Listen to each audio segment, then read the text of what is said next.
हाँ तो प्यारे बच्चों नमस्कार। कैसे हैं आप लोग? उम्मीद करते हैं कि आप लोग एकदम अच्छे से होंगे और बहुत ही अच्छे तरीके से मन लगा करके एकदम प्यार से आप लोग पढ़ाई कर रहे होंगे।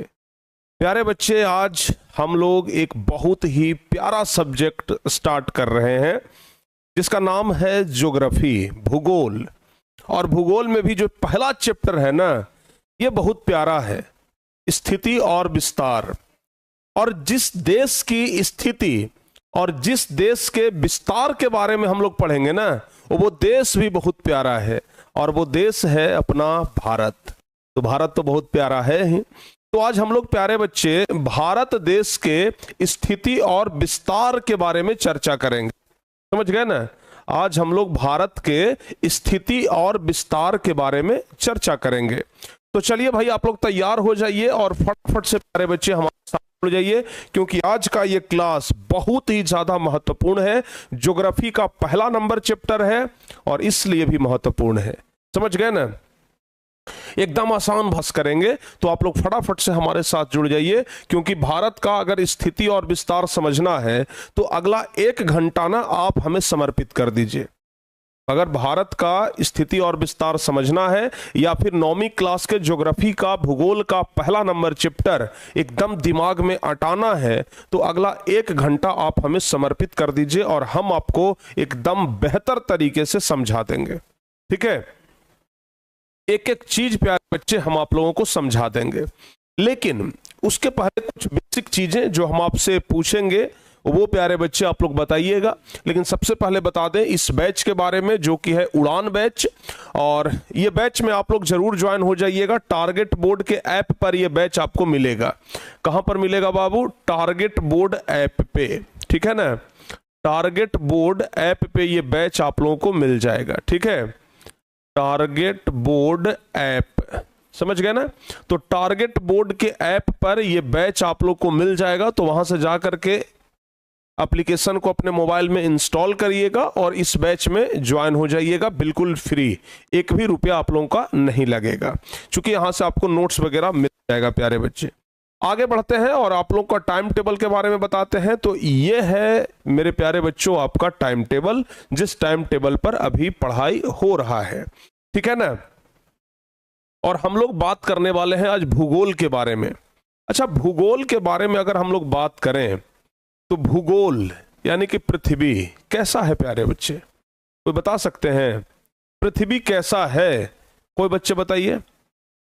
पृथ्वी गोल है, चापुट है, कैसा है? हम आपको इतिहास में भी पढ़ाए थे, आपको याद होगा। ठीक है ना? हम आपको इतिहास में भी पढ़ाए थे, आपको याद होगा। क्या याद होगा? देखिए जरा, हम आपको बताते हैं। ठीक है ना? इतिहास में भी प्यारे बच्चे हम आपको पढ़ाए थे, हम आपको भी बताते हैं। थोड़ा सा रुक जाइएगा। ठीक है? क्लास 10th कहाँ गया ज्योग्राफी हमारा? ज्योग्राफी कहाँ गया जी? One shot PDF geography, Europe में राष्ट्रपति भारत संसाधन। हाँ देखिए, आपको एक चीज दिखाते हैं, आपको एकदम अच्छे तरीके से देखना है और समझना है। ये चीज प्यारे बच्चे हम आपको इतिहास में पढ़ा चुके हैं कि पहले लोग समझते थे ना कि दुनिया जो है वो चपटी है। पहले लोग यही मानते थे कि दुनिया जो है ना वो चापुट है, वो गोल नहीं है। लोगों को लगता था कि समुद्र में आगे जा करके हम नीचे गड्ढा में गिर जाएंगे। लेकिन फिर धीरे धीरे धीरे धीरे अंधविश्वास खत्म हुआ और लोगों को यह जानकारी हुआ कि नहीं, दुनिया कैसा है प्यारे बच्चे? एकदम गोल है। लोगों को यह जानकारी हुआ कि दुनिया कैसा है? एकदम गोल है। ऐसा देखिए जरा ध्यान से, आपको हम बताते हैं। लोगों को जानकारी हुआ कि दुनिया कैसा है? एकदम गोल है, ऐसा है। समझ गए ना? लेकिन पहले लोगों को ऐसा नहीं लगता था। पहले लोगों को ऐसा नहीं लगता था। पहले लोगों को ये नहीं लगता था कि दुनिया है और ये दुनिया गोल है। पहले लोगों को लगता था कि दुनिया जो है ना वो कैसा है? चापुट है, इस टाइप का है। समझ गए? पहले के लोगों को लगता था कि दुनिया कैसा है बाबू? चापुट है, इस प्रकार का है, आगे जाएंगे और नीचे इधर गड्ढा में गिर जाएंगे। लोगों को ऐसा लगता था। लेकिन धीरे धीरे धीरे धीरे दुनिया का खोज किया गया, भारत का खोज हुआ, अमेरिका का खोज हुआ, और तब धीरे धीरे करके लोगों को यह जानकारी हुआ कि नहीं, दुनिया जो है ना इस टाइप का है। देख लीजिए दुनिया कैसा है, इस टाइप का है, यानी कि एकदम गोल है। समझ गए ना, दुनिया कैसा है, गोल है, तब जाकर के लोगों को धीरे धीरे धीरे धीरे प्यारे बच्चों जानकारी प्राप्त हुआ। समझ गए, ये बात आप लोग ध्यान रखिएगा। तो चलिए सबसे पहले हम बात कर लेते हैं ज्योग्राफी के बारे में। ठीक है, भूगोल है क्या, भूगोल में हमको क्या क्या चीज पढ़ना पड़ेगा, भूगोल में हम लोगों को क्या क्या पढ़ना पड़ेगा, इन सब चीजों के बारे में प्यारे बच्चे हम लोग बात करते हैं। तो प्यारे बच्चे जरा देखिएगा ध्यान से, एकदम हम आपको, चूंकि ज्योग्राफी सब्जेक्ट पढ़ रहे हैं, भूगोल सब्जेक्ट का शुरुआत हुआ है, तो भूगोल के बारे में जान लेना और भूगोल के बारे में समझ लेना ये बहुत ज्यादा जरूरी है। ठीक है ना, भूगोल के बारे में जानना और भूगोल के बारे में समझना बहुत ज्यादा जरूरी है, तब ना आप लोग कहेंगे कि आई लव टारगेट बोर्ड। समझ गए, एक एक चीज प्यारे बच्चे हम आप लोग को आज कंप्लीट करवाएंगे। देखिए भूगोल, ज्योग्राफी, भूगोल को अंग्रेजी में क्या कहते हैं, ज्योग्राफी कहते हैं। तो जरा ध्यान से देखिएगा, भूगोल वह विषय या शास्त्र है, भूगोल क्या है प्यारे बच्चे, हम भूगोल उस विषय को कहते हैं जिसके अंतर्गत क्या चीज पढ़ते हैं, तो पृथ्वी के ऊपरी स्वरूप के बारे में पढ़ते हैं। आपको पता है कि पृथ्वी के ऊपरी स्वरूप जैसे मिट्टी हो गया, जलवायु हो गया, वन हो गया, वायुमंडल हो गया, इन सब चीजों के बारे में प्यारे बच्चे हम लोग पढ़ते हैं भूगोल में। समझ गए, तो भूगोल में हम लोग क्या क्या पढ़ते हैं, पृथ्वी के ऊपरी स्वरूप के बारे में पढ़ते हैं, उसके बाद पृथ्वी की संरचना के बारे में पढ़ते हैं। ठीक है ना, कि आखिर पृथ्वी की संरचना कैसी है, पृथ्वी का निर्माण कैसे हुआ है, पृथ्वी के अंदर क्या है। आप लोग को पता है ना कि पृथ्वी के अंदर खनिज है, लोहा, सोना, चांदी, जो भी है सब पृथ्वी के अंदर ही है प्यारे बच्चे। तो हम लोग पृथ्वी के संरचना यानी कि पृथ्वी के बनावट के बारे में पढ़ते हैं, किस सब्जेक्ट में, भूगोल में। पृथ्वी के प्राकृतिक भागों के बारे में पढ़ते हैं और पृथ्वी में पाए जाने वाले खनिज तत्वों के बारे में अध्ययन करते हैं, तो उसी को हम लोग भूगोल कहते हैं। समझ गए ना, तो अगर आपसे कोई भूगोल का परिभाषा पूछ दे कि भूगोल का परिभाषा बताइए, तो आपको यही बताना है कि भूगोल वह विषय है या फिर भूगोल वह शास्त्र है जिसके अंतर्गत पृथ्वी के ऊपरी स्वरूप, पृथ्वी की संरचना और उसके प्राकृतिक भागों अथवा पृथ्वी में पाए जाने वाले खनिज तत्वों के बारे में अध्ययन करते हैं, उसे ही हम लोग क्या कहते हैं, भूगोल कहते हैं। भूगोल में हम लोग पहाड़ के बारे में पढ़ेंगे, पठार के बारे में पढ़ेंगे, महादेश के बारे में पढ़ेंगे, देश के बारे में, नगर के बारे में, नदी के बारे में, समुद्र के बारे में, झील के बारे में, वन, कोयला, पेट्रोल, यानी कि इन सब कुछ के बारे में हम लोग भूगोल में ही पढ़ेंगे। तो बताइए, भूगोल है ना बड़ा प्यारा सब्जेक्ट, बताइए। अगर इन सब चीजों के बारे में हम भूगोल में ही पढ़ेंगे तो भूगोल तो प्यारा नहीं हुआ, प्यारा सब्जेक्ट। तो एकदम प्यारे बच्चे, भूगोल प्यारा सब्जेक्ट है और बिल्कुल भूगोल के बारे में ही हम लोग पढ़ेंगे। देखिए भूगोल को अंग्रेजी में ज्योग्राफी कहते हैं और ज्योग्राफी जो शब्द है यह ग्रीक भाषा का शब्द है प्यारे बच्चों। ठीक है ना, ग्रीक भाषा का शब्द है ज्योग्राफी और ग्रीक भाषा के दो शब्दों से मिलकर के बना है। देखिए ऐसे लिखते हैं हम लोग, GEOGRAPHY लिखते हैं कि नहीं लिखते हैं, ज्योग्राफी हम लोग ऐसे ही ना लिखते हैं, GEOGRAPHY, ज्योग्राफी ऐसे ही लिखते हैं। ये जो ज्योग्राफी है ये दो शब्दों से मिलकर के बना है। कौन कौन शब्दों से मिलकर के बना है प्यारे बच्चों, तो ध्यान रखिएगा, ये दो शब्दों से मिलकर के बना है जियो और प्लस ग्राफो। ठीक है ना, GRAPHO, ये दो शब्दों से मिलकर के बना है जियो और ग्राफो। ठीक है ना, समझ गए। जहां पर जियो का अर्थ होता है पृथ्वी, ये मत कह दीजिएगा कि जियो मतलब सीम, बतियाए वाला, समझ गए ना, मामला गड़बड़ा जाएगा। ठीक है, जियो मतलब बाबू पृथ्वी, ध्यान रखिएगा। और ग्राफो का मतलब होता है अध्ययन, ग्राफो का मतलब क्या होता है, अध्ययन। यानी कि जिस सब्जेक्ट में हम लोग पृथ्वी का अध्ययन करेंगे उसी को कहते हैं हम लोग ज्योग्राफी। समझ गए, जिस सब्जेक्ट में हम लोग पृथ्वी का अध्ययन करेंगे उसको हम लोग कहेंगे ज्योग्राफी। तो हम लोग ज्योग्राफी में मुख्य रूप से पृथ्वी के बारे में ही अध्ययन करेंगे।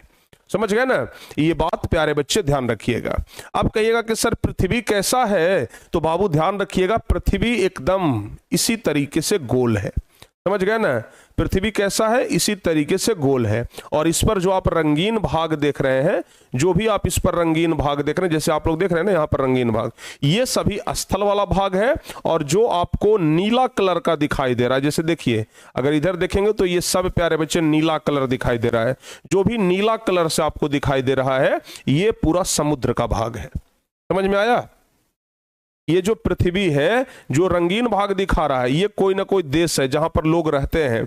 और जो नीला भाग आपको दिखाई दे रहा है, ये समुद्र है। अगर आप गौर से देखेंगे तो आपको पता चलेगा कि ज्यादा नीला भाग ही दिखाई पड़ता है, रंगीन भाग तो बहुत कम ही दिखाई पड़ रहा है। देख रहे हैं ना, ज्यादा प्यारे बच्चे ना, इसमें आपको नीला भाग ही दिखाई पड़ेगा, रंगीन भाग बहुत कम दिखाई पड़ेगा। यानी कि ज्यादा भाग जो है वो पानी ही पानी है। स्थल पर ज्यादातर क्या है, पानी ही है। ये बात आप लोग ध्यान रखिएगा। तो ज्योग्राफी के बारे में हम लोग इन्हीं सब चीजों के बारे में पढ़ेंगे। अच्छा, ये कोई बच्चे बता सकते हैं फादर ऑफ ज्योग्राफी किसे कहा जाता है? ठीक है ना, बताइए जल्दी से। Father of geography, father of geography यानी कि भूगोल का जनक। बताइए, भूगोल का जनक बताइए। फादर ऑफ ज्योग्राफी, भूगोल का जनक यानी कि पिता कौन है? कोई बच्चे बता सकते हैं तो बताइए। आप लोग को पता होगा फादर ऑफ ज्योग्राफी हेरोडोटस नहीं भाई, इरेटोस्थनीज को कहा जाता है। ठीक है ना, इरेटोस्थनीज, इरेटोस्थनीज को ध्यान रखिएगा फादर ऑफ ज्योग्राफी कहा जाता है। समझ गए, किनको कहा जाता है बाबू? इरेटोस्थनीज को फादर ऑफ ज्योग्राफी कहा जाता है। यह बात आप लोग ध्यान रखिएगा, ठीक है ना। अगर इस पूरे भूगोल के बारे में बातचीत किया जाए, सॉरी पूरे पृथ्वी के बारे में बातचीत किया जाए, तो आपको हम इतिहास में भी पढ़ाए थे। पहला जो चैप्टर था भौगोलिक खोजें इतिहास में, वहां पर भी पढ़ाए थे कि पूरे पृथ्वी पर 7 महादेश हैं, या फिर कह सकते हैं कि 7 महाद्वीप हैं। ठीक है ना। कौन कौन है बाबू? ध्यान रखिएगा। एक हो गया इधर एशिया, दूसरा हो गया यूरोप, तीसरा हो गया अफ्रीका, चौथा इधर हो गया उत्तरी अमेरिका, पांचवा हो गया दक्षिणी अमेरिका, छठा प्यारे हो गया इधर भारत, ये नहीं, भारत कहां चला गया जी, इधर छठा हो गया इधर ये अंटार्कटिका, और सातवां हो गया ऑस्ट्रेलिया। ये 7 महादेश आप लोग याद रखिएगा, जिसमें हम लोग प्यारे बच्चे आज मुख्य रूप से पढ़ने वाले हैं अपना देश भारत के बारे में, जो कि यहां पर आप लोग देख रहे हैं। ठीक है ना। आज हम लोग मुख्य रूप से किसके बारे में पढ़ेंगे? आज हम लोग मुख्य रूप से ये अपना जो प्यारा सा देश भारत है, इसी के बारे में पढ़ने वाले हैं। समझ गए ना। आज हम लोग प्यारे बच्चे अपना प्यारा देश भारत के बारे में पढ़ने वाले हैं। बहुत ही विस्तार से हम आपको भारत के बारे में आज बताएंगे। ठीक है ना। बहुत ही विस्तार से आज हम आपको भारत के बारे में बताएंगे। समझ गए ना। भारत जो कि एक बहुत अच्छा देश है। ये भारत का बाबू मानचित्र है। अगर बनाने के लिए सीखे हैं तो बहुत अच्छी बात है, नहीं तो ट्राई करिएगा जरूर। और अगर भारत को समुद्री नजर से देखा जाए तो देख लीजिए, इस तरीके से ये भारत हमारा दिखाई देता है यहां पर। समझ गए ना। ये हमारा दिखाई देता है बाबू यहां पर। समझ गए। ये आप लोग चित्र देख कर कहीं समझ गए होंगे कि ये भारत है। अच्छा, आप लोगों से हम कुछ चीज पूछते हैं, जरा बताइएगा। ये जो हिस्सा आपको दिखाई दे रहा है, समझ गए ना, जरा बताइएगा तो आप लोग, ये वाला जो हिस्सा आपको दिखाई दे रहा है, ये कौन सा देश है प्यारे बच्चे? बताइए तो आप लोग फटाफट से। ये जो आपको हिस्सा नीचे दिखाई दे रहा है, ये कौन सा देश है? बताइए। श्रीलंका, बिल्कुल सही जवाब है। ये देश है श्रीलंका, जो भारत के नीचे लटका हुआ है। अच्छा, ये बताइए, यहां पर प्यारे बच्चों हम लाल कलर से इसको घेर दिए हैं। यहां पर क्या है? कोई बच्चे बता सकते हैं यहां पर क्या है? कोई बच्चे बताइए। यहां पर जो हम लाल कलर से घेर दिए हैं, इसके बीच में एक छोटा सा जगह है। समझ गए ना। और वो कौन सा जगह है? कोई बच्चे बताइए। ये इसके बीच में कौन सा जगह है? कोई बच्चे बता दीजिए। अंडमान निकोबार द्वीप समूह है प्यारे बच्चे, ध्यान रखिएगा, जो कि भारत का ही हिस्सा है। समझ गए ना। भले यहां पर समुद्र के बाद इतना दूरी पर है, लेकिन है ये बिल्कुल भारत का हिस्सा। और इतना प्यारा जगह है, इतना प्यारा जगह है, कभी अगर जाने का मौका मिले तो जाइए जरूर अंडमान निकोबार घूमने के लिए। मतलब मन खुश हो जाएगा, दिल खुश हो जाएगा, पूरा एकदम नेचुरल ब्यूटी है प्यारे बच्चे, समझ गए ना। यहां पर कभी अगर मौका मिले तो घूमने के लिए जरूर जाइएगा। तो भारत सुंदरता वाला देश है, भारत में बहुत कुछ सुंदर सुंदर चीज है, समझ गए ना, जिसके बारे में हम लोग यहां पर अभी पढ़ेंगे, समझ गए। तो आप लोग ना एकदम गौर से देखिएगा, जरा ध्यान से। हम लोग आज अध्ययन करने वाले हैं भारत के बारे में ही। किसके बारे में बाबू? भारत के बारे में हम लोग आज पढ़ने वाले हैं। भारत के आकार के बारे में पढ़ेंगे, भारत के आकार के बारे में पढ़ेंगे, और प्यारे बच्चे स्थिति के बारे में पढ़ेंगे। इसी को कहते हैं स्थिति और विस्तार, इसी को कहते हैं स्थिति और विस्तार। अगर हम इसको अलग तरीके से लिखें आपके चैप्टर के अनुसार तो इसका नाम है स्थिति और विस्तार, समझ गए ना, स्थिति और विस्तार। अच्छा ये बताइए, हम स्थिति तो बाद में देख लेंगे, हम प्यारे बच्चे भारत का जो स्थिति है उसे बाद में देख लेंगे। सबसे पहले आप हमें यह बता दीजिए कि भारत का जो विस्तार है, हाँ सबसे पहले आप हमें यह बता दीजिए भारत का जो विस्तार है वो कितना क्षेत्रफल में है। भारत का क्षेत्रफल कितना वर्ग किलोमीटर में? भारत का क्षेत्रफल कोई बच्चे बता सकते हैं? सबसे पहला बात ना आप हमें यही बता दीजिए, भारत का क्षेत्रफल, भारत का क्षेत्रफल प्यारे बच्चे जल्दी से बताइए, कौन कौन बच्चे बता सकते हैं? जो बच्चे सबसे पहले जवाब देंगे ना उनको हमारे तरफ से मिलेगा इनाम। तो जल्दी से बताइए, भारत का क्षेत्रफल बता दीजिए।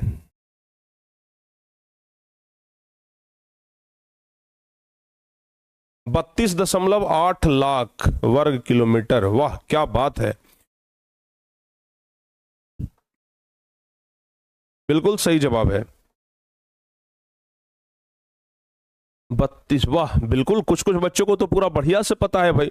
देखिए अगर आपके किताब के अनुसार चलेंगे तो आपके किताब में दिया है 32.8 वर्ग किलोमीटर, समझ गए ना, 32.8 वर्ग किलोमीटर।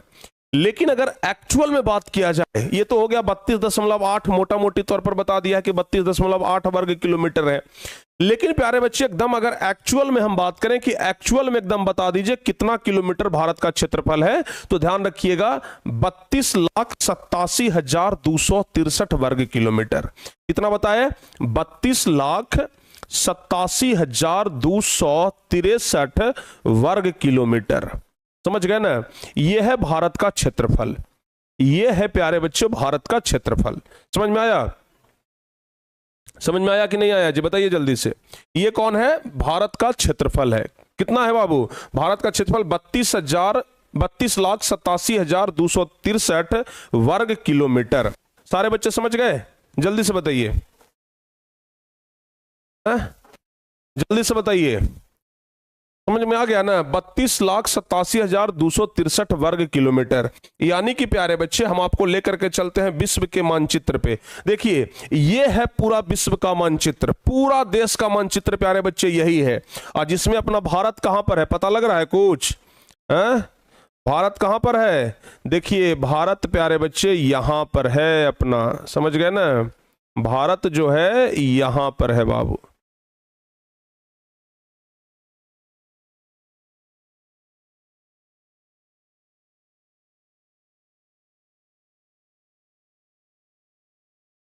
देखिए भारत जो है वो यहां पर है, समझ में आया? यहां पर क्या है? अपना देश भारत है। ये पूरा विश्व का अगर बात किया जाए, अगर हम पूरे विश्व को मान लेते हैं 100%, जैसे देखिए ना यहां पर हम आपको कहां बता रहे थे, ये बता रहे थे ना जी। देखिए अभी हम आपको क्या बताया, भारत का क्षेत्रफल कितना है? 32,87,263 वर्ग किलोमीटर, यानी कि 32.8 वर्ग किलोमीटर। ये मतलब इतना जमीन है भारत के पास, समझ गए ना। भारत का जो स्थलीय भूमि है ना वो इतना ही है, भारत का जो स्थलीय भूमि है वो प्यारे बच्चों इतना ही है। लेकिन आप सोचिए जरा, अगर हम इस पूरे दुनिया को मान लें 100%, समझ गए ना, जैसे पूरा भूमि, ये दुनिया का जो पूरा भूमि है इसको मानते हैं 100%, तो पूरी दुनिया का जो भारत का भूमि है वो कितना परसेंट है बताइए? अगर प्रतिशत में हम आपसे पूछे अगर हम आपसे प्रतिशत में पूछें तो कितना होगा? अगर इस पूरे दुनिया को हम प्यारे बच्चे मान लेते हैं 100%, तो जो भारत का भूमि है, भारत का जो क्षेत्रफल है, वो कितना प्रतिशत है? कोई बच्चे बताइए। अगर इस पूरे दुनिया को हम मान लेते हैं विश्व के कुल भौगोलिक क्षेत्रफल का, भारत का क्षेत्रफल कितना है? कोई बच्चे बता दीजिए। 2.4%, बिल्कुल सही जवाब है।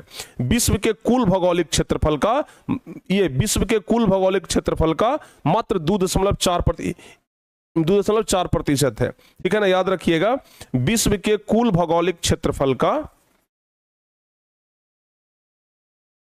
विश्व के कुल भौगोलिक क्षेत्रफल का, विश्व के कुल भौगोलिक क्षेत्रफल का कितना है बाबू? 2.4% है।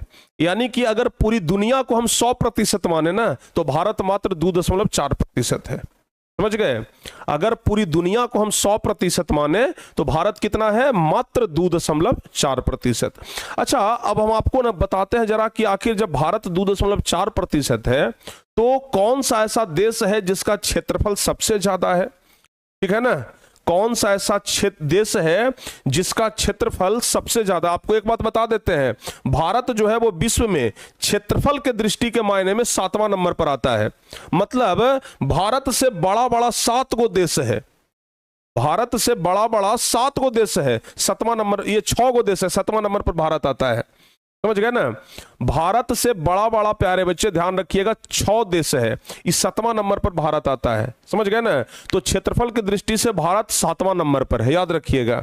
एक क्वेश्चन और याद रखिएगा, क्षेत्रफल की दृष्टि से, क्षेत्रफल की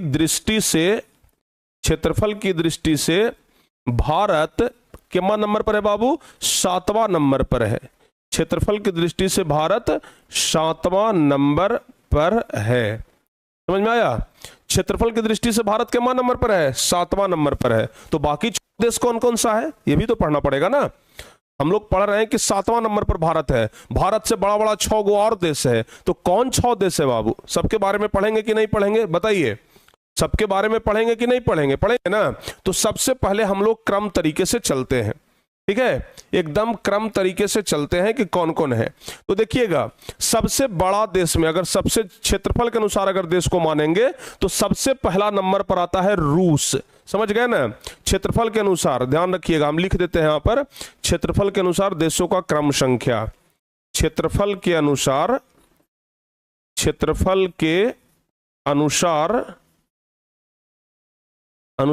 विश्व के देशों का क्रम संख्या, विश्व के देशों का क्रमांक या क्रम संख्या।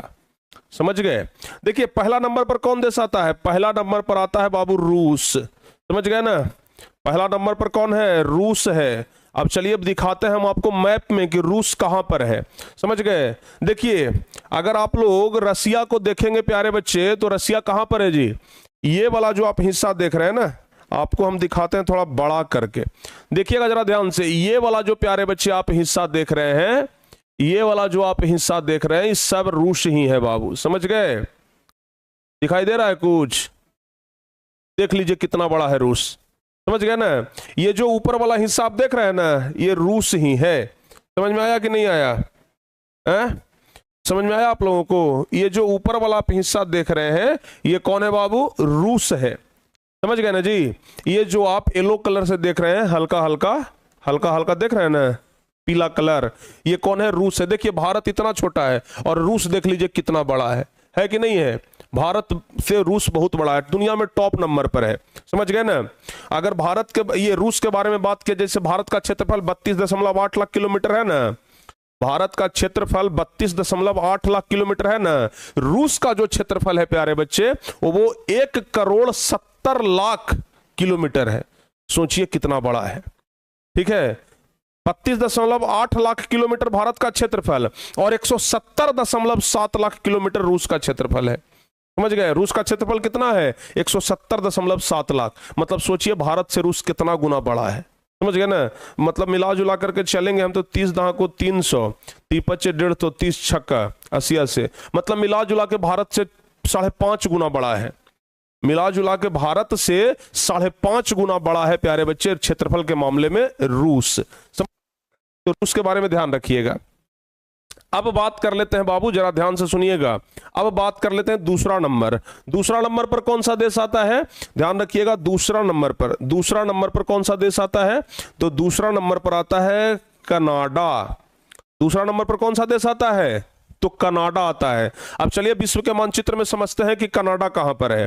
जरा गौर से देखिएगा, जरा प्यारे बच्चे आप लोग गौर से देखिएगा। ये वाला जो आप भाग देख रहे हैं ना, पीला कलर वाला, ये सब जो है ना, सब बाबू क्या है, कनाडा ही है। समझ में आया कि नहीं आया? ये सब जो हिस्सा देख रहे हैं सब कनाडा ही है, समझ गए ना। तो रूस यहां पर हो गया। विश्व के मानचित्र में ये समझना भी बहुत जरूरी है कि कौन सा देश कहां पर है, समझ गए। तो रूस यहां पर है और कनाडा कहां पर है, यहां पर है, समझ गए। तो रूस के बाद दूसरा नंबर पर कौन आता है, कनाडा ही आता है। समझ में आ गया, ध्यान रखिएगा। रूस के बाद दूसरा नंबर पर कौन आता है, कनाडा ही आता है। अब तीसरा नंबर पर कौन आता है जी, जल्दी से बता दीजिए। तीसरा नंबर पर कौन आता है, तीसरा नंबर पर आता है संयुक्त राज्य अमेरिका, ठीक है ना। तीसरा नंबर पर आता है संयुक्त राज्य अमेरिका, याद रखिएगा, संयुक्त राज्य अमेरिका क्षेत्रफल की दृष्टि से तीसरा नंबर पर आता है। अमेरिका कहां पर है, अमेरिका देख लीजिए कहां पर है, ठीक है ना। अमेरिका बाबू, ये वाला जो आप हरा वाला हिस्सा देख रहे हैं ना, ये अमेरिका है, समझ गए। ये जो आप हिस्सा देख रहे हैं ये अमेरिका का हिस्सा है, समझ गए ना। ये कहां है, अमेरिका है, याद रहेगा। ये कौन सा हिस्सा है बाबू, अमेरिका है। तो अमेरिका यहां पर है विश्व के मानचित्र में, ध्यान रखिएगा। अब चलिए चौथा नंबर पर कौन है बाबू, जल्दी से बता दीजिए। चौथा नंबर पर कौन सा देश आता है, ये तो हो गया तीसरा नंबर पर। चौथा नंबर पर कौन सा देश है, चौथा नंबर पर बाबू ध्यान रखिएगा चीन है, जो कोरोना फैलाया था, समझ गए ना, चीन, समझ गए। चीन जो है वो चौथा नंबर पर आता है। चलिए मानचित्र में समझते हैं कि चीन कहां पर है। एकदम हम आपको बहुत विस्तार से बताते जा रहे हैं मानचित्र के साथ साथ। देखिए भारत के बगल में चीन है प्यारे बच्चों। आप लोग को इतना तो पता होगा ना कि भारत का पड़ोसी देश ही चीन है। तो ये देख लीजिए चीन का ये हिस्सा है, समझ गए, ये चीन है बाबू, समझ गए ना। ये कौन सा देश है, चीन है, याद रहेगा। ये है चीन, चाइना, सब चाइनीज में जे रहता है, समझ गए ना। हाँ ये हो गया बाबू चीन, समझ में आया कि नहीं आया। तो क्या क्या बताए हैं, रूस हो गया ऊपर, इधर हो गया कनाडा, कनाडा के नीचे हो गया कौन सा, संयुक्त राज्य अमेरिका, ठीक है। और फिर इधर भारत के ऊपर में बगल में हो गया चीन, भारत के ऊपर बगल में कौन हो गया, चीन हो गया, याद रखिएगा। तो ये चौथा नंबर पर आता है क्षेत्रफल के मामले में। अब पांचवा नंबर पर बात करते हैं। पांचवा नंबर पर याद रखिएगा, पांचवा नंबर पर ब्राजील आता है। पांचवा नंबर पर कौन आता है, ब्राजील, समझ गए ना। चलिए मानचित्र में समझते हैं प्यारे बच्चों कि ब्राजील कहां पर है, समझ गए। मानचित्र में समझते हैं कि ब्राजील कहां पर है, जरा गौर से देखिएगा। ये जो आप निचला हिस्सा देख रहे हैं ना, ये वाला आप देखिए जरा गौर से। ये वाला जो आप हिस्सा देख रहे हैं प्यारे बच्चों, ये वाला जो आप हिस्सा देख रहे हैं, ये है ब्राजील का हिस्सा, समझ गए। ये जो आप हिस्सा देख रहे हैं ना, ये ब्राजील है, समझ गए ना, ये ब्राजील है बाबू, ध्यान रखिएगा। ब्राजील समझ में आया, सभी बच्चों को ब्राजील समझ में आया ना। तो ये ब्राजील हो गया, समझ गए। ये आता है क्षेत्रफल की दृष्टि से पांचवा नंबर पर। अब उसके बाद छठा नंबर पर कौन आता है भाई, छठा नंबर पर, छठा नंबर पर आता है ऑस्ट्रेलिया, याद रखिएगा। छठा नंबर पर कौन आता है, ऑस्ट्रेलिया, ठीक है ना। छठा नंबर पर आता है ऑस्ट्रेलिया। तो ऑस्ट्रेलिया को हम लोग समझते हैं कि नंबर कहां पर है, तो ऑस्ट्रेलिया ध्यान रखिएगा बाबू, ऑस्ट्रेलिया देख लीजिए यहां पर है, ठीक है ना। ऑस्ट्रेलिया जो है वो यहां पर है, एकदम नक्शा में समझिए। ऑस्ट्रेलिया जो है ना वो यहां पर है, ठीक है। ये ऑस्ट्रेलिया है, ये अपना आप में एगो समझिए कि महाद्वीपीय है, समझ गए ना। ये क्या है जी, ऑस्ट्रेलिया है। और फिर सातवां नंबर में कौन सा देश आता है, तो सातवां नंबर में अपना देश आता है प्यारे बच्चों भारत, जो कि बताने का जरूरत नहीं है कि यहां पर है, समझ गए ना। इसके बारे में बताने का जरूरत नहीं है कि कहां पर है, एकदम प्रत्यक्ष है कि बाबू भारत यहीं पर है, समझ गए ना। तो क्या क्या बताए समझिएगा जरा ध्यान से, एकदम पहला क्रम से समझिएगा। हम आपको नंबरिंग करके दर्शा दे रहे हैं। पहला नंबर पर रूस है, समझ गए। चलिए हम आपको लिख देते हैं बाबू। पहला नंबर पर, ये पहला नंबर हो गया रूस। दूसरा नंबर इधर हो गया क्या, कनाडा। दूसरा नंबर क्या हो गया, कनाडा, तीसरा नंबर पर ये हो गया अमेरिका, चौथा नंबर पर इधर आगे जाइए तो चाइना हो गया प्यारे बच्चे, पांचवा नंबर पर क्या बताए, पांचवा नंबर पर बताई ब्राजील, छठा नंबर पर क्या बताए ऑस्ट्रेलिया, और सातवां नंबर पर अपना ही देश भारत हो गया। याद करने का एक तरीका देखिए, हम ऐसे खड़ा हो जाते हैं प्यारे बच्चे, सबसे पहला दाहिना, दूसरा बायां, तीसरा बायां, चौथा दाहिना, पांचवा बायां, छठा दाहिना, और फिर सातवां में अपना भारत है। एक बाएं है तो एक दाहिने है, समझ गए ना, याद रहा। और आज तो भाई आप लोगों ने कमाल कर दिया, समझ गए कि नहीं समझे। आज पहली बार लाइव क्लास में 400 से ज्यादा बच्चे जुड़े हैं। आज पहली बार लाइव क्लास में मन खुश हो गया, 400 से ज्यादा बच्चे जुड़े हैं, वाह क्या बात है। पहली बार आज 400 से ज्यादा बच्चे लाइव क्लास में जुड़े हैं, ठीक है ना।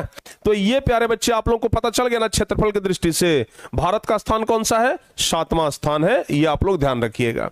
अब अगर जनसंख्या के मामले में देखेंगे बाबू, जरा ध्यान से सुनिएगा, अगर हम जनसंख्या विस्तार के नजरिए से देखेंगे, ठीक है ना, जनसंख्या के अनुसार भारत का स्थान, जनसंख्या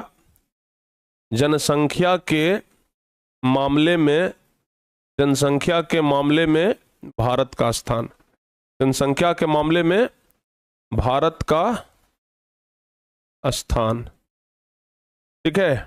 अच्छा, कोई बच्चे बता सकते हैं कि जनसंख्या के मामले में सबसे ज्यादा जनसंख्या वाला देश कौन है, सबसे ज्यादा जनसंख्या वाला देश कौन है, बताइए। जनसंख्या के मामले में सबसे ज्यादा जनसंख्या वाला देश, याद रखिएगा बाबू, चीन है, समझ गए ना, चीन है। लेकिन ऐसा अनुमान लगाया गया है कि 2040 आते आते, 2030 या 40 आते आते भारत जो है वो पिछाड़ देगा जनसंख्या के मामले में, ठीक है ना, किसको, चीन को। क्योंकि भारत भले कुछ चीज में पीछे रहे, जनसंख्या के मामले में अपना झंडा गाड़े हुए, समझ गए ना। भारत भले कुछ चीजों में पीछे रहे, लेकिन जनसंख्या के मामले में ना भारत एकदम झंडा गाड़े हुए है, और भारत कहता है कि हम एकदम टिके हैं, समझ गए ना। तो जनसंख्या के मामले में भारत झंडा गाड़े हुए है और भारत एकदम अव्वल आने वाला है। लेकिन अभी फिलहाल वर्तमान में कौन है, चीन है प्यारे बच्चे, ध्यान रखिएगा। दूसरा नंबर पर आता है भारत का स्थान, जनसंख्या के मामले में दूसरा नंबर पर आता है भारत का स्थान। और भारत जो है ना वो बगलवे में है बाबू, देखिए भारत यहां पर है, चीन एकदम जस्ट बगलवे में है। भारत और चीन में हमेशा लड़ाई होते रहता है, तो भारत और चीन है, समझ गए ना, ये दोनों पड़ोसी देश है, भारत और चीन दोनों पड़ोसी है, समझ गए। भारत और चीन क्या है, दोनों पड़ोसी है, याद रहेगा। तो पहला नंबर पर जनसंख्या के मामले में कौन सा देश आता है, चीन आता है, और दूसरा नंबर पर भारत आता है। तीसरा नंबर पर अगर बात किया जाए तो तीसरा नंबर पर होता है USA, United state of America, समझ गए ना, यूएसए आता है प्यारे बच्चे, ध्यान रखिएगा। चौथा नंबर पर आता है इंडोनेशिया, इंडोनेशिया। आप कहिएगा कि सर मैपा में बता दीजिए कि इंडोनेशिया कहां पर है। देखिए प्यारे बच्चे, इंडोनेशिया आपको बताते हैं, इंडोनेशिया कहां पर है, जरा गौर से सुनिएगा। कहां गया जी इंडोनेशिया,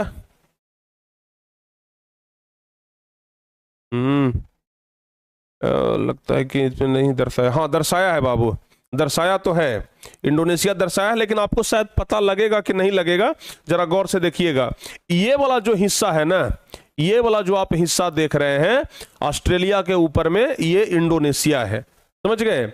ये क्या है बाबू, इंडोनेशिया है, और जनसंख्या के मामले में चौथा नंबर पर है, समझ गए ना, जनसंख्या के मामले में चौथा नंबर पर है। और पांचवा नंबर पर फिर कौन है, तब पांचवा नंबर पर याद रखिएगा, पांचवा नंबर पर ब्राजील है, पांचवा नंबर पर ब्राजील है। फिर छठा नंबर पर पाकिस्तान ये सब आ जाता है, तो ये सब ब्राजील है। तो इतना आप लोगों को याद हो गया, ये चीज याद रहेगा। क्षेत्रफल के मामले में भारत 7वां नंबर पर है, और जनसंख्या के मामले में भारत दूसरा नंबर पर है, याद रहेगा। बोलिए, क्षेत्रफल के मामले में भारत जो है वो कितना नंबर पर बाबू, दूसरा नंबर पर। और ये आप लोग ध्यान रखिएगा, जनसंख्या के ये क्षेत्रफल के मामले में 7वां नंबर पर, और जनसंख्या के मामले दूसरा नंबर पर, याद रखिएगा। अब चलिए हम आगे बढ़ते हैं। इतना तो आप लोग को भारत के विस्तार के बारे में पता चल गया ना। देखिए चैप्टर का नाम था स्थिति और विस्तार, तो विस्तार के बारे में बता दिए। अब भारत की स्थिति हम लोग समझते हैं कि भारत कहां पर है पूरे दुनिया में, समझ गए ना, भारत पूरे दुनिया में कहां पर है। अब प्यारे बच्चे हम लोग ये समझते हैं, ओके। देखिएगा जरा ध्यान से, अच्छा ये बताइए कि कभी प्यारे बच्चे आप लोगों को ये ग्लोब देखे होंगे, तो ग्लोबा पर देखिएगा ना, तो ये रेखा आप लोगों को दिखाई दे रहा है। एक तो ऐसे ऊपर से नीचे की ओर रेखा आ रहा है, और एक देख रहे हैं कि ऐसे है, मतलब एक सुतल रेखा है और एक उठल रेखा है। देख रहे हैं, कुछ पता चल रहा है? आखिर आप लोग के दिमाग में कभी आया कि जो रेखा ही काहे दिया हुआ रहता है जी? बताइए, ये जो रेखा है ये क्यों दिया हुआ रहता है? एक देख रहे हैं कि ऊपर से है, एक देख रहे हैं प्यारे बच्चे इधर से इधर है, आखिर क्यों दिया हुआ रहता है? कोई बच्चे बता सकते हैं ये क्या है? ये जो रेखा है प्यारे बच्चे, ये क्या है? बताइए आप लोग, आप ही लोग बताइए ना। ध्यान रखिएगा, ये जो रेखा है, जो प्यारे बच्चे इधर से इधर की ओर जा रहा है, समझ गए ना? जैसे देखिए, आप लोग जरा समझिएगा ध्यान से। ये मान लिया जाए कि हमारा ग्लोब है, समझ गए ना? गोले बना लेते हैं भाई, जब ग्लोब बनाइए रहे तो गोल बना लेते हैं, समझ गए? जरा देखिएगा ध्यान से प्यारे बच्चे, ठीक है? हाँ, देखिएगा जरा ध्यान से। ये मान लेते हैं प्यारे बच्चों कि हमारा ग्लोब है, समझ गए कि नहीं समझे? ये मान लेते हैं कि हमारा ग्लोब है, समझ गए? इस ग्लोब में आप लोग देखिएगा कि एक जो रेखा है प्यारे बच्चों वो ऐसे गया है, समझ गए ना? एक जो रेखा है वो ऐसे गया है, समझ गए? देखिए आप इस वाले ग्लोब में देखिए, एक रेखा आपको ऐसे दिखाई दे रहा होगा, दिखाई दे रहा है जी?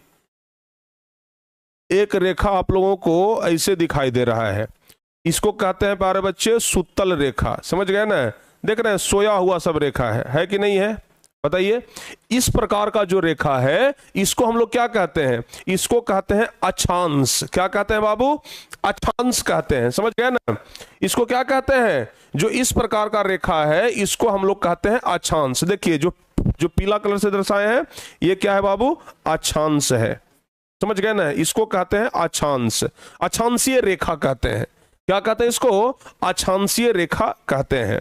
अच्छा, अब देखिएगा जरा ध्यान से, एक रेखा इस प्रकार से इसमें आप लोग देख रहे होंगे, ठीक है ना? आप लोग अगर इसमें गौर करेंगे तो एक रेखा तो प्यारे बच्चे लगभग ऐसे सीधा आया है, और बाकी सब जो रेखा है वो इस प्रकार से घूम गया है। देखिएगा गौर से आप लोग, ठीक है ना? ग्लोब में ना इसी प्रकार का कुछ रेखा आपको दिखाई पड़ेगा, पूरे ग्लोब में इसी प्रकार का कुछ रेखा आप लोगों को दिखाई पड़ेगा। देखिए, देख रहे हैं? तो इस प्रकार के रेखा को क्या कहते हैं? देखिए ना, एकदम गोल बन गया, लग रहा है कि एकदम ग्लोब हम बना दिए। क्या लग रहा है बाबू? एकदम ग्लोब बना दिए। तो इस प्रकार के रेखा को क्या कहते हैं? देशांतर रेखा कहते हैं, देशांतर, ठीक है? अक्षांश को अंग्रेजी में लैटिट्यूड बोलते हैं। अक्षांश को अंग्रेजी में क्या बोलते हैं? लैटिट्यूड, ठीक है ना? लैटिट्यूड, LATITUDE, लैटिट्यूड बोलते हैं। अच्छा, देशांतर को अंग्रेजी में क्या बोलते हैं? लॉन्गिट्यूड बोलते हैं प्यारे बच्चों, ठीक है? LONGITUDE, लॉन्गिट्यूड बोलते हैं। तो ये रेखा का अर्थ आपको समझ में आया? ये जो रेखा इस तरीके से गया है बाबू, ये वाला जो रेखा इससे है, इसको कहते हैं अक्षांशीय रेखा, और ये जो ऊपर से नीचे की ओर आया है इसको कहते हैं देशांतर रेखा। समझ में आया कि नहीं आया? बोलिए, हाँ समझ में आया? जल्दी से बोलिए आप लोग। वाह, क्या बात है, बिल्कुल सारे बच्चे समझ गए। चलिए, ये देखिएगा, ये जो अक्षांशीय रेखा होता है ना, ये 180 डिग्री होता है बाबू। ये अक्षांशीय रेखा 180 डिग्री होता है, और ये जो देशांतर रेखा है ये 360 डिग्री होता है, ठीक है? 360 डिग्री होता है। सारे बच्चे समझ गए कि नहीं समझे? बताइए, सभी बच्चों को समझ में आया, हाँ या ना? बोलिए जल्दी से, जल्दी से बोलिए। समझ में आ गया, बहुत बढ़िया। अक्षांश क्या होता है? 180 डिग्री, और देशांतर होता है बाबू 360 डिग्री। अब जरा गौर से आप देखिएगा। अच्छा, ये बताइए प्यारे बच्चे, कोई ना कोई एक ऐसा रेखा होगा, कोई ना कोई एक ऐसा रेखा होगा जो एकदम बीचों बीच से गया होगा, ग्लोब के बीचों बीच से गया होगा, समझ गए? एक ऐसा रेखा भी होगा ना जो कि एकदम ग्लोब के बीचों बीच से गया होगा। गया होगा कि नहीं गया होगा? बताइए। अरे गया होगा ना कोई एक, चूंकि इतना सारा रेखा है, इतना सारा, यहां तो आपको समझाने के लिए फैल फैल जरा दे दिए हैं, लेकिन एक्चुअल में ये रेखा ना एकदम ऐसे ऐसे है, समझ गए ना? समझ गए। और यह सब काल्पनिक रेखा है, ये आपको ऐसा नहीं कि पृथ्वी पर एकदम दिखाई पड़ेगा कि पारल है, काल्पनिक रेखा है बाबू। क्या है? काल्पनिक रेखा, जो सिर्फ कल्पना कर सकते हैं। समझ गए ना। तो ये कोई ना कोई रेखा तो बीच में होगा ना जी। तो जो एकदम बीचों बीच में रेखा है ना, ध्यान रखिएगा, ये जो बीचे बीच में जो एकदम रेखा है, इस बीचों बीच वाली रेखा को कहते हैं भूमध्य रेखा। चूंकि देखिए आप लोग ना जरा गौर से देखिएगा, समझिएगा बाबू, ठीक है ना, समझने का जरा प्रयास करिएगा। ये हम यहां पर एक गोला लेते हैं, समझ गए। यहां पर प्यारे बच्चे हम एक गोला ले लिए और इसके बीचों बीच से कोई ना कोई रेखा तो एक गया होगा, ठीक है ना, बीचों बीच से कोई ना कोई एक रेखा तो गया होगा ना। बाकी सब प्यारे बच्चों इस प्रकार से ऊपर से नीचे की ओर आ रहा है, बाकी सब ऐसे आ रहा है, ठीक है, बाकी सब ऐसे आ रहा है जी, समझ गए ना। और कुछ जो रेखा है, ध्यान रखिएगा, कुछ जो रेखा है वो ऐसे जा रहा है, समझ गए ना, कुछ रेखा इससे जा रहा है। तो बीच में तो प्यारे बच्चे एक रेखा है कि नहीं है? ये है पूरा पृथ्वी। ये क्या है जी? पूरा पृथ्वी है। ध्यान से देखिएगा, ये क्या है? पूरा पृथ्वी है। तो पूरा पृथ्वी को हम लोग कहते हैं भू। भू मतलब क्या होता है? पृथ्वी।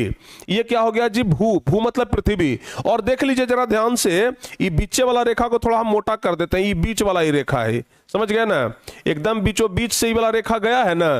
तो जो बीचों बीच से रेखा गया है, तो बीचे को कहते हैं मध्य। बीचे को क्या कहते हैं बाबू? मध्य कहते हैं। मध्य मतलब होता है बीच, यानी कि पृथ्वी के बीच में, यानी कि भूमध्य। तो क्या हो जाएगा? भूमध्य। भूमध्य। और रेखा है तो इसको कहेंगे भूमध्य रेखा। समझ में आया? तो ये जो पृथ्वी के बीचों बीच से होकर गुजरने वाली रेखा को कहते हैं भूमध्य रेखा। समझ गए ना? पृथ्वी के बीचों बीच से होकर के गुजरने वाली रेखा को कहते हैं भूमध्य रेखा। याद रहेगा, पृथ्वी के बीचों बीच से होकर के गुजरने वाली रेखा को क्या कहते हैं? भूमध्य रेखा कहते हैं। भूमध्य रेखा का ही एक दूसरा नाम है विषुवत रेखा। भूमध्य रेखा का ही एक दूसरा नाम है विषुवत रेखा, या फिर प्यारे बच्चे इसी को कहते हैं। चूंकि देखिए एकदम सीधा लाइन है, तो ये कितना डिग्री होगा? बोलिए, एकदम सीधा लाइन है तो कितना डिग्री होगा? जैसे मान लिया जाए कि गणित में आप लोग पढ़े होंगे, ये एकदम सीधा लाइन है, ठीक है ना। यहां पर प्यारे बच्चों कोई बिंदु है, समझ गए। अगर ऐसे रहता है तो कहते हैं 45 डिग्री, 60 डिग्री, 70, 80, 90, 100। अगर ये पूरा हो जाता है तो यहां से यहां तक कहते हैं कि 180 डिग्री है, कहते हैं ना जी। तो ये जो पूरा अक्षांश होता है वो 180 डिग्री होता है। लेकिन प्यारे बच्चे सिर्फ बता दीजिए कि एकदम सिंपल सीधा रेखा है, तो ये कितना डिग्री होगा? 0 डिग्री होगा। समझ गए ना? 0 डिग्री।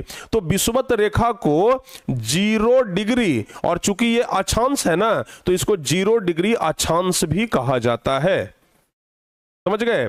तो विषुवत रेखा को 0 डिग्री अक्षांश भी कहते हैं। याद रहेगा? बोलिए, विषुवत रेखा को 0 डिग्री अक्षांश भी कहते हैं।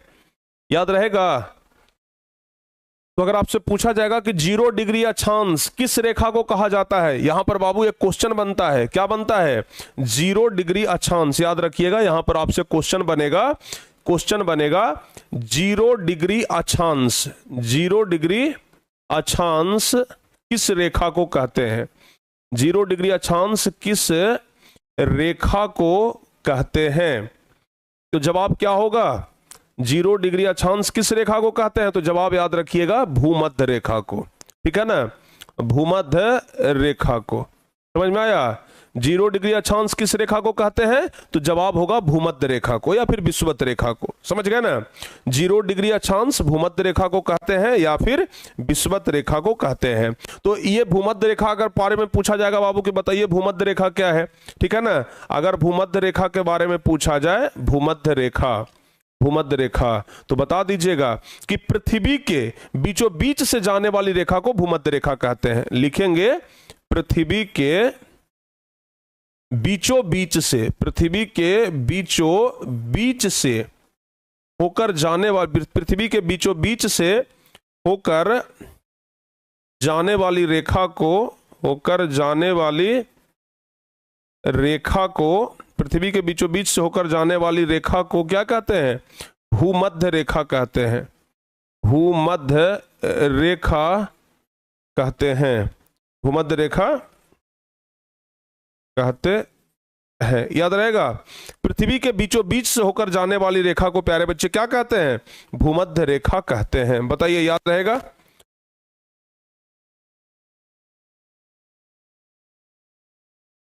यहां तक सारे बच्चों को समझ में आया? पृथ्वी के बीचों बीच से होकर जाने वाली रेखा को क्या कहते हैं? भूमध्य रेखा कहते हैं। समझ में आ गया ना जी? अब चलिए आगे बढ़ते हैं। फिर से प्यारे बच्चे हम एक ग्लोब बनाते हैं, ठीक है। फिर से हम एक ग्लोब बनाते हैं और ग्लोब के बीचों बीच से प्यारे बच्चे एक रेखा खींचते हैं, ठीक है ना।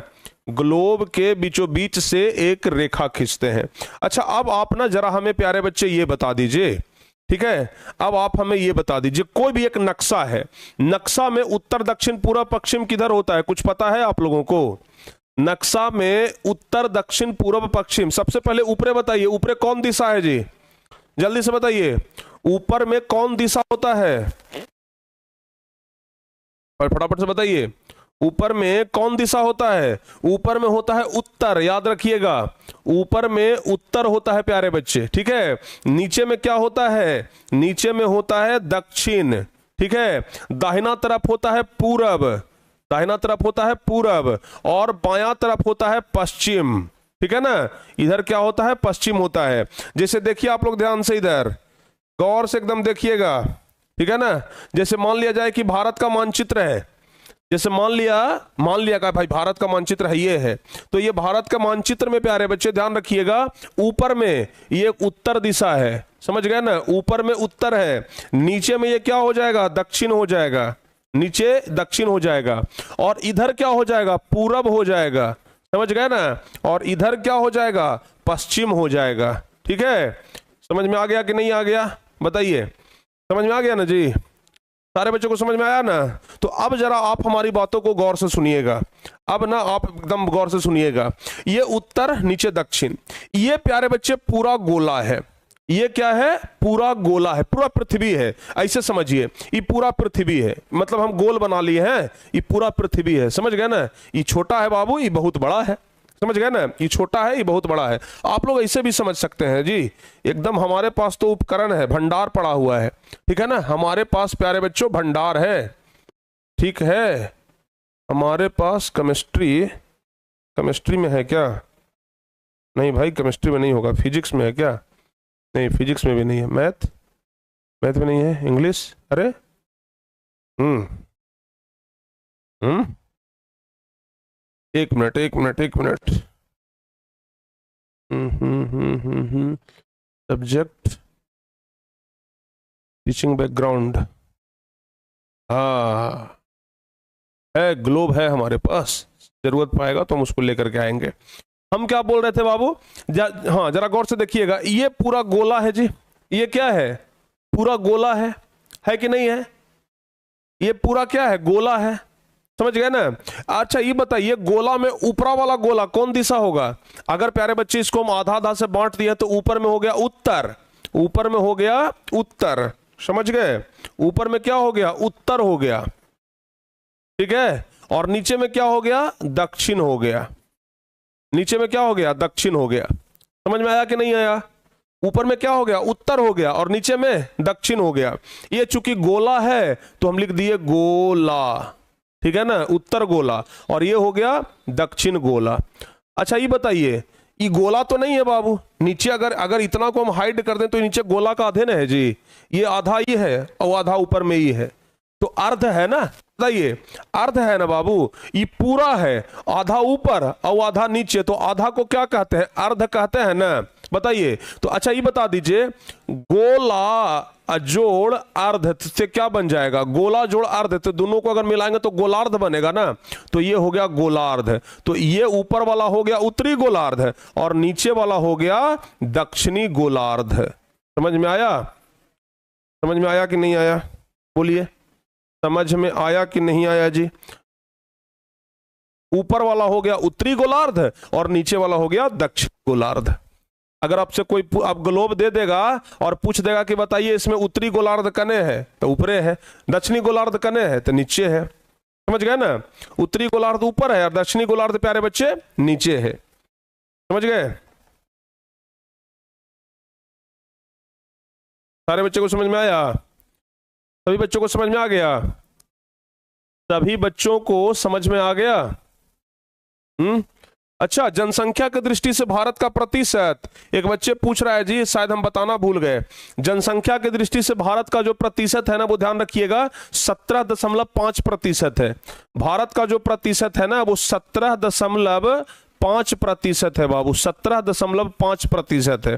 भारत का प्रतिशत कितना है? 17.5%। अगर जनसंख्या के बात करें तो चलिए पुनः हम अपने गोला पे आते हैं। उत्तरी गोलार्ध और दक्षिणी गोलार्ध समझ में आ गया? समझ में आ गया ना?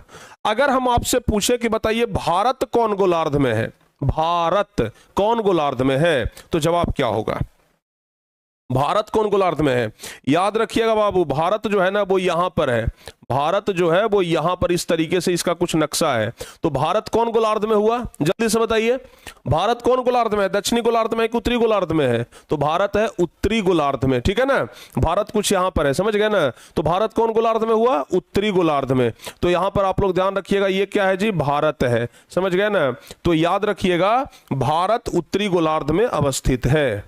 भारत उत्तरी गोलार्ध में, उत्तरी गोलार्ध में क्या है? अवस्थित है। भारत जो है वो उत्तरी गोलार्ध में अवस्थित है। याद रहेगा भारत कौन गोलार्ध में है? तो याद रखिएगा कि भारत जो है वो उत्तरी गोलार्ध में अवस्थित है। याद रहेगा ना।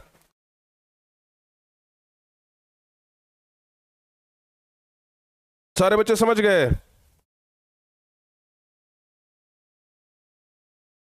भारत जो है वो उत्तरी गोलार्ध में है। सारे बच्चे समझ गए ना।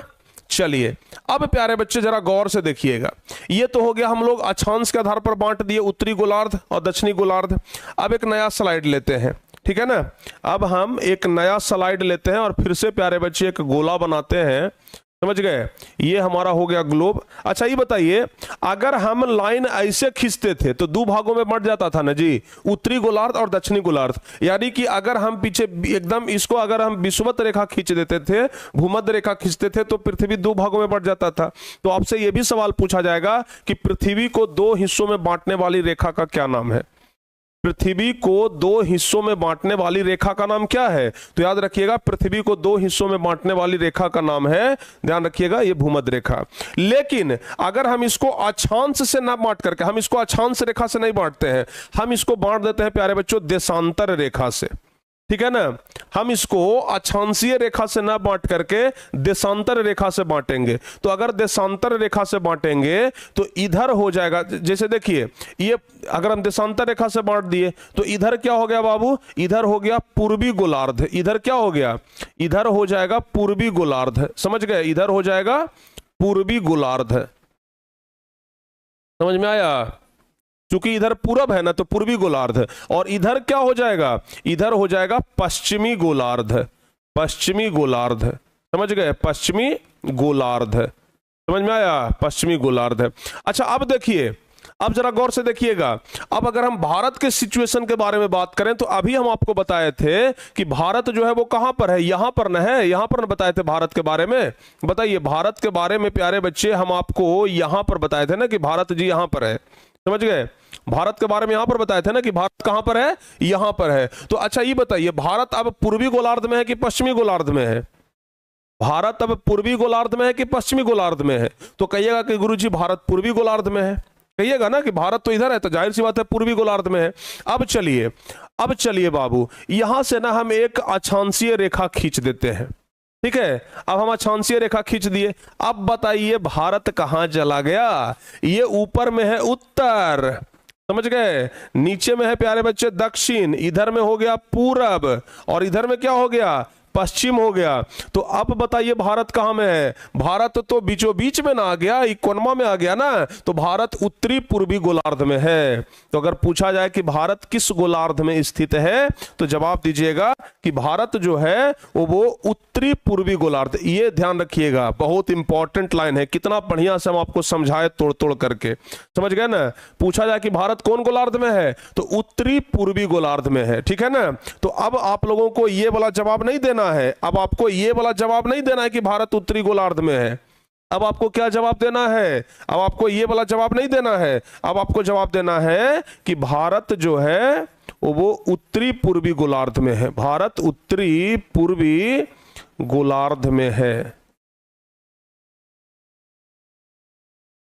भारत किस गोलार्ध में है? उत्तरी पूर्वी गोलार्ध में है। याद रहेगा? बोलिए, भारत किस गोलार्ध में है? उत्तरी पूर्वी गोलार्ध में है। बताइए बाबू, यहां तक भारत की स्थिति के बारे में समझ गए? उत्तरी पूर्वी गोलार्ध में भारत है। सारे बच्चों को समझ में आया कि नहीं आया? सभी बच्चों को समझ में आ गया कि भारत कौन गोलार्ध में है? ये भारत की स्थिति बता रहे हैं कि भारत कहां पर अपना अवस्थित है। ठीक है ना? अगर रटने के लिए दे देंगे तो कुछ समझ में नहीं आएगा कि पूर्वी कैसे हो गया, पश्चिमी कैसे हो गया, उत्तरी पूर्वी कैसे हो गया। इसलिए हम आप लोगों को एकदम तोड़ तोड़ करके बता रहे हैं कि कैसे भारत उत्तरी पूर्वी गोलार्ध में है। समझ गए ना? इसलिए हम आप लोगों को एकदम तोड़ तोड़ करके बता रहे हैं कि आखिर भारत अगर पूर्वी गोलार्ध में है, उत्तरी गोलार्ध में है, तो कैसे है। तो प्यारे बच्चे, अब आपको समझ में आ गया कि भारत कहां पर है? उत्तरी पूर्वी गोलार्ध में है। अगर हम लोग नक्शा में देखेंगे ना, अगर चलिए नक्शा में, नक्शा जब हमारे पास बड़ा है तो छोटा का क्या कम है। ठीक है ना? नक्शा में देखते हैं बाबू। नक्शा कहां पर है जी?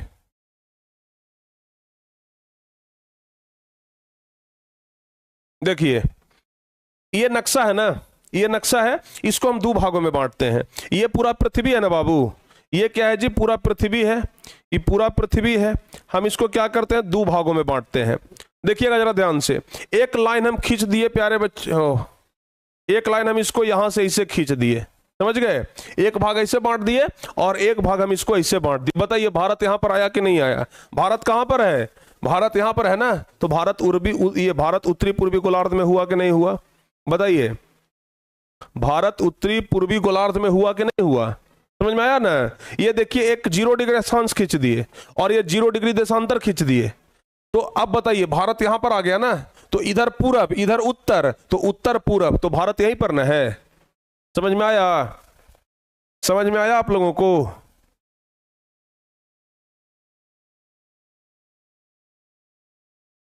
अभी भारत जनसंख्या के मामले में आगे नहीं गया है जी, अभी चीन में आगे है। समझ गए ना? 2030 तक आगे निकल जाएगा, ऐसा उम्मीद है। तो यहां तक समझ में आ गया? बोलिए यस सर। कहीं पर कोई दिक्कत तो नहीं ना है? कहीं पर अब कोई दिक्कत तो नहीं ना है? चलिए, बहुत बड़ा, ठीक है ना? आप लोग को समझ में आ गया। अब इसके बाद अगला क्लास में पढ़ाएंगे आप लोगों को, ठीक है ना? अब इसके आगे, आज भारत के बारे में मोटा मोटी हम आपको सब कुछ बता दिए कि भारत का विस्तार कितना है, क्षेत्रफल कितना है, जनसंख्या कितना है, भारत कहां पर अवस्थित है। तो भारत पूरे दुनिया में प्यारे बच्चे, पूरा पृथ्वी पर कहां है? उत्तरी पूर्वी गोलार्ध में है। भारत कहां पर है? उत्तरी पूर्वी गोलार्ध में है। ये बात आप लोग याद रखिएगा। भारत कहां पर है? उत्तरी पूर्वी गोलार्ध में है। याद रहेगा ना? भारत कहां पर है? उत्तरी पूर्वी गोलार्ध में है। याद रखिएगा इस बात को। तो यहां तक आप लोग को पूरा समझ में आ गया ना? अब हमें नहीं लगता है कि किसी प्रकार का कोई दिक्कत होना चाहिए आप लोगों को, ठीक है? अच्छा, ये बताइए आज का क्लास कैसा लगा जी? आप हमें बाबू ये बता दीजिए, सबसे पहले ये बताइए आज का ये क्लास कैसा लगा आप लोगों को? आज का क्लास कैसा लगा? आज का क्लास कैसा लगा? बताइए, आज का क्लास कैसा लगा आप लोगों को? जल्दी से बता दीजिए। ये बताना है आप लोगों को कमेंट करके। आज का क्लास कैसा लगा ये आप लोगों को कमेंट करके बताना है, ठीक है ना? तो कमेंट करके आप लोग जरूर बताइएगा कि आज का क्लास आप लोगों को कैसा लगा। बाकी फिर प्यारे बच्चों, मिलते हैं आपसे हम अगली क्लास में, एकदम जबरदस्त तरीके से आगे भी हम आपको पढ़ाएंगे। तब तक के लिए जय हिंद, धन्यवाद। नो प्रॉब्लम गुरुजी, वाह। यही उम्मीद है आपसे भाई कि आपको कोई प्रॉब्लम ना हो।